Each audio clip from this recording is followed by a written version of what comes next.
So every day it's easy to kind of get lost in the madness of the world, but I think it also helps to take just a minute and appreciate the time and place in which we live, because thanks to technology, you've got to admit it is making this entire thing just a little bit easier. It provides us with entertainment.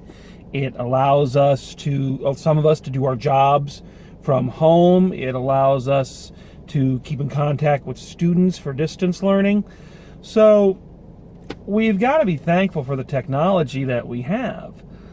Even if, some days waking up and scrolling through that news feed in the morning, you feel like you're jumping down the pit of despair. I tend to find, much like in a teen movie where they're taking the new kid through the school and pointing out the different cliques, I tend to believe that you can divide most people up into a couple of different posting cliques. You've got the Pollyannas, you've got the Henny Pennies, you've got the Politicos. Whatever your particular affiliation, one thing they all love are memes. Memes that get us through the day. And one that I've seen a couple times is the "I've got cabin fever," because don't we all? And some people are posting the entire song, and some just that that kind of thing, because we all are suffering a bit from it. But it kind of got me to thinking about where that song comes from, and I'm bending the rules a little bit here, because this one is not really as forgotten as some of the other ones that I've talked about, but it does seem like it's one of the least talked about, So that got me thinking and said, well, I got time, I got a show, let's talk about it. And of course, what I'm talking about is 1996's Muppet's Treasure Island. I gotta say, I'm a little nervous about this one. Because it presents me with an interesting challenge, and that being, how do you review a Muppet movie? Especially for someone like me, who, I have stated it before and I will no doubt state it again, I am 100% Muppetaholic. Alright? I always tell people that everything I need to know I learned from the Muppets or pro wrestling. One of the two. Now, I am not a sycophant by any stretch of the imagination. I am more than willing and able to point out when something or someone I love doesn't quite make the grade. I can tell you with complete sincerity that the last couple Abbott and Costello movies are pretty bad. I can point out which episodes of Star Trek Deep Space Nine are their worst. I can tell you that even Mystery Science Theater 3000, my favorite show of all time, has a couple episodes where the movies are just so bland and the jokes don't land. And that rhymes, and it rhymes. And that's true here as well. The couple of TV specials the Muppets did, Muppets Wizard of Oz, Letters to Santa, they're nigh unwatchable. Muppets from Space is not bad, but it's definitely missing kind of that key element that makes a Muppet movie work. But when the Muppets work, and that's more often than not, describing what it is about them and about their movies that work, what is that thing that, say, Muppets from Space was missing, I can't put a name to it. It's just, it's a feeling. It's a gut reaction. I don't want to, be all touchy-feely and use a term like it's the magic, but I can't think of really a better term. When it doesn't work, it's because the magic of them just isn't there. And when it does work, the magic is palpable. You can feel it when you're watching the film. There are certain elements that make a Muppet movie and that bring it home for you. And I tend to believe that this is kind of the last of the original pure Muppet movies. Nothing against the recent Muppets or Muppets Most Wanted, or even their ABC show, which I loved and nobody else seems to. But this is one of the last times that it felt like you had the majority of the original cast still in place. Of course, Jim Henson and Richard Hurt were gone.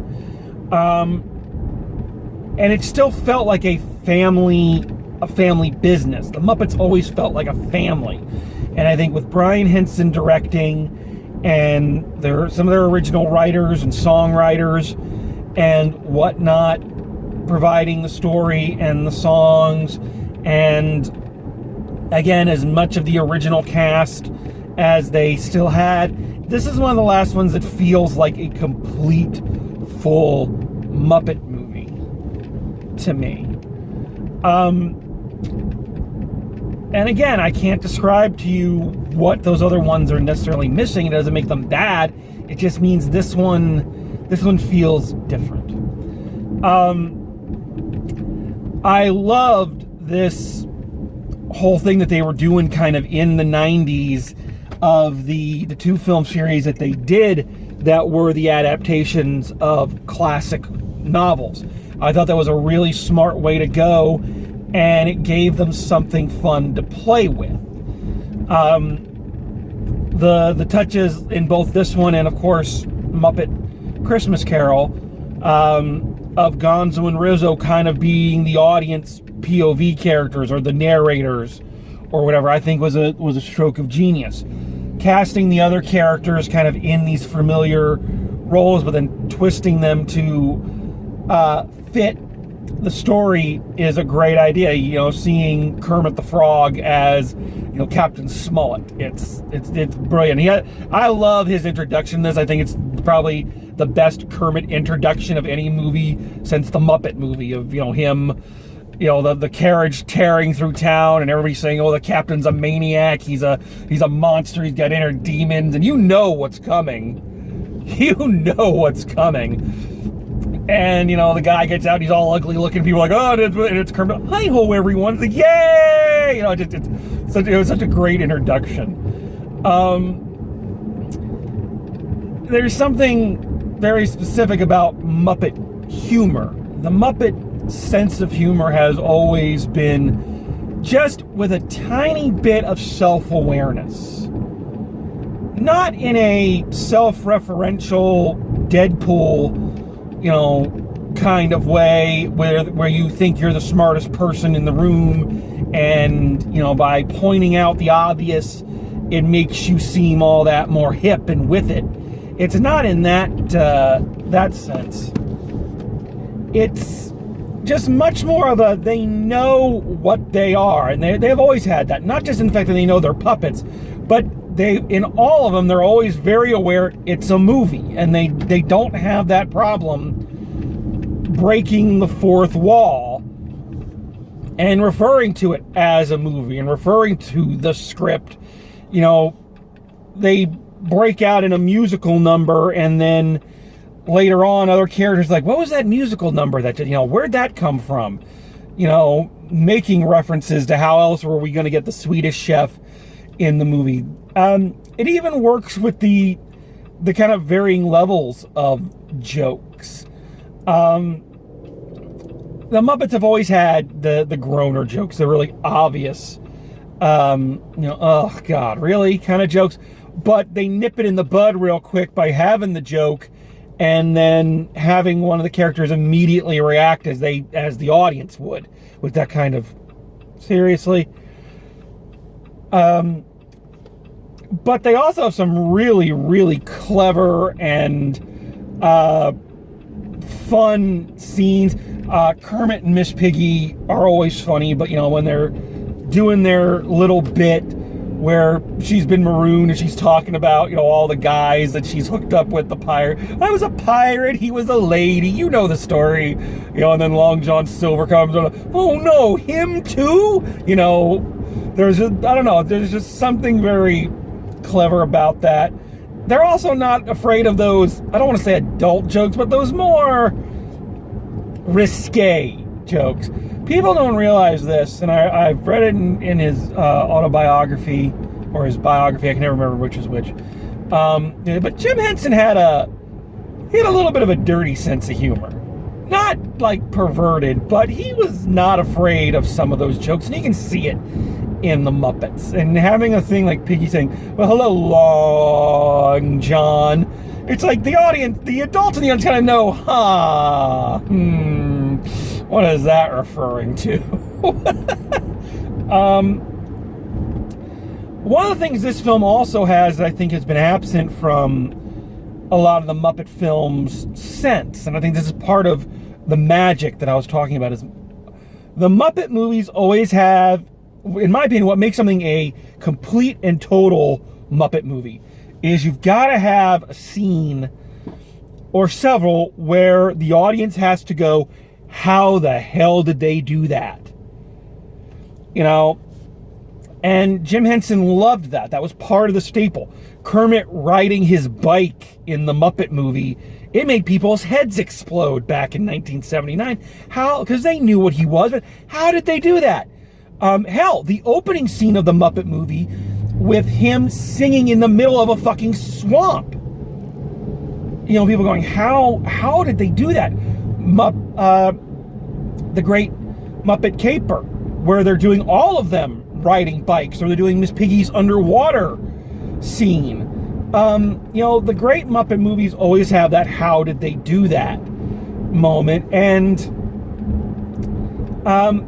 that's gotten a little lost in previous Muppet films because you know how they did it. They did it with computers. But this one, they have a couple of different ones. Like, I'm thinking specifically of the scene where Piggy and Kermit are hanging upside down and doing their love song. And I don't know, I was always that kid. You always hear stories. I remember Will Smith said it on The Fresh Prince of Bel-Air once, of, you know, people becoming disillusioned when they found out that Kermit was a puppet. You know, going like the magic went out of it. And for me, it was the exact opposite. I learned it fairly early on, and to me, it just made them even cooler. It's like, oh my God, how did they do that? How did they make me care about, you know, puppets, basically? And even though now I can kind of pick out how they did certain things, I really respect the filmmaking and the trickery that they use to do those. So little things like Kermit and Piggy hanging off the side. You see a lot of scenes with them in boats with people, so you're like, okay, where are the puppeteers in all of that? And this movie has some amazing green screening. Like, green screen is usually very obvious, but they do some really, really detailed green screens in here. Because you know so much of it is shot on a set under controlled circumstances. It isn't like some of the originals where they're out in the world. You know, it's a very closed, controlled area. But the green screening is really well done. I think you got to give hats off to Brian Henson again as a visual special effects director. Someone once said, and I don't remember if it was him or if it was somebody else who said that a Muppet movie is probably one of the hardest movies ever to direct because every shot is a special effects shot. Because you've always got to figure out where the puppeteers are, and are they out of sight, and can you see enough? What's the scale?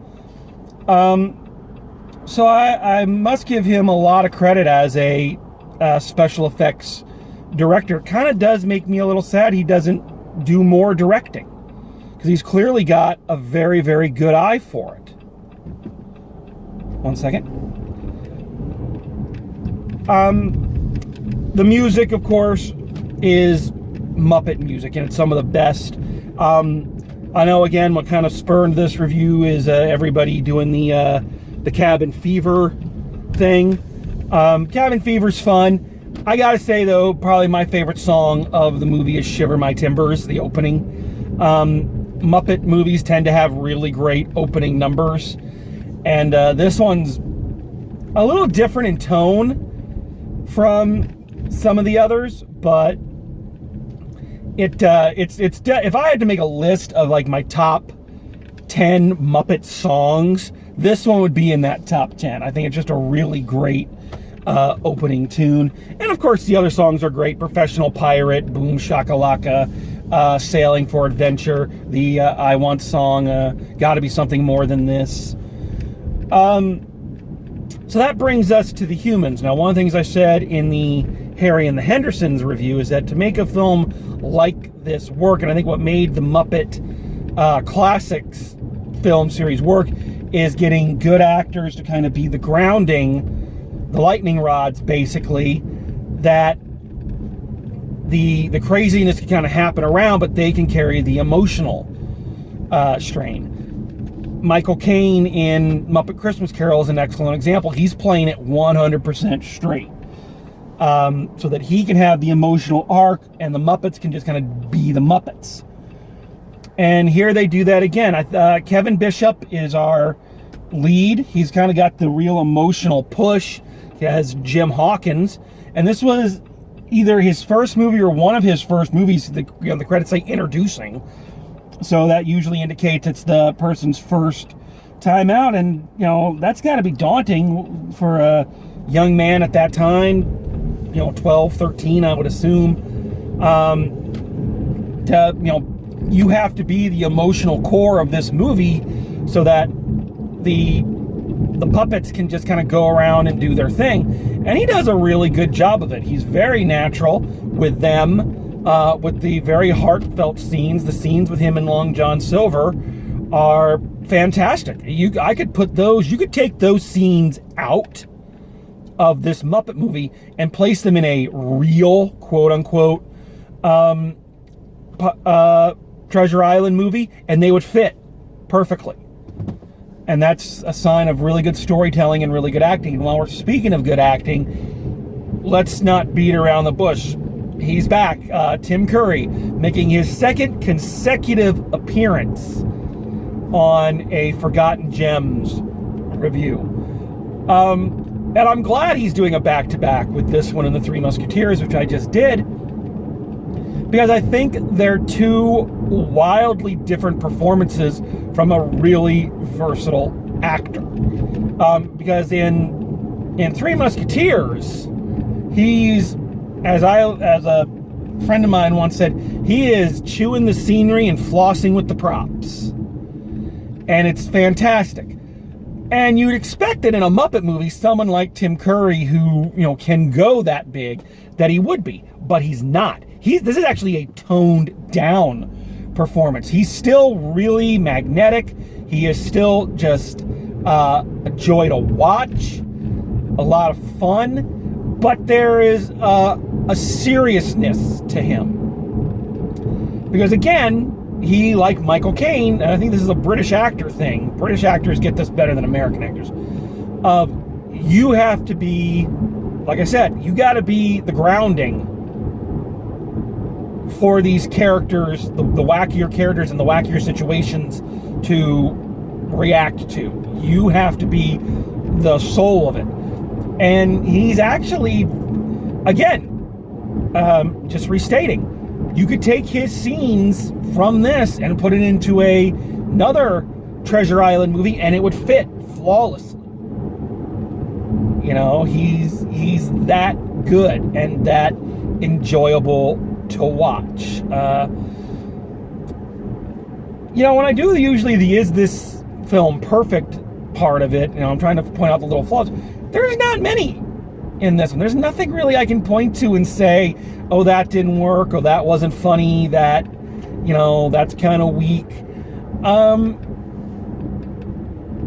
I can't really pick out what it is, why this film kind of doesn't get the play that some of the other films in its genre does. But I still think it holds up really well. It's still a great family film. And again, I have to say, I was very disappointed, and still am, that they didn't continue on with that kind of theme of Muppet classics. I think it was doing really well for them, and I'm not sure why they decided. I don't know if they were just too expensive to do or what, but I would have loved to have seen more Muppet classic literature. I mean, things like Frankenstein are like begging for the Muppets. Can you imagine the Frankenstein monster as a Muppet? And I don't mean like one of the major characters, but as a Henson creature. I mean, that would have been phenomenal. I always wanted, I always wanted to see Muppet. Funny thing happened on the way to the forum. Yeah, think about that. And I always wanted to see Muppet Midsummer Night's Dream. I think Muppet Midsummer Night's Dream would have been so perfect. You could have Kermit and Piggy as one set of young lovers and two human characters as the other set of young lovers. So of course, Kermit is chasing after a human and Piggy's chasing after him, and someone's chasing after Piggy, and of course then Puck does the magic and, they end up falling in love with the right person. Or if you don't want to go that route, please, is there ever a role that was written for Miss Piggy like Titania, Queen of the Fairies? I mean, come on, people. It writes itself. And then you could have like Link Hogthrob, Rolf, Fozzie, Gonzo as the troupe of players. Maybe one of them could play Bottom, or maybe get a great Shakespearean actor to play Bottom, or something like that. I mean, come on, people. This is a no-brainer. Disney, you got the money. You got all the money in the world. Come on. Come on. Just this is easy. So yeah, if you haven't seen this one in a bit, I'd say, boy, I am really getting washed out here. I'm really sorry about that. But anyway, if you haven't seen this one in a while, I'd say it's time for a rewatch, and it's not like we don't have the time, folks. So give it another check out. All right, so that is it for me on this one. Thanks for coming along. Sorry about the washout, kind of the downside to doing a review like this on a fairly sunny day, but yeah. So keep soldiering on, folks, and as always, drive safe, and I will see you at the movies.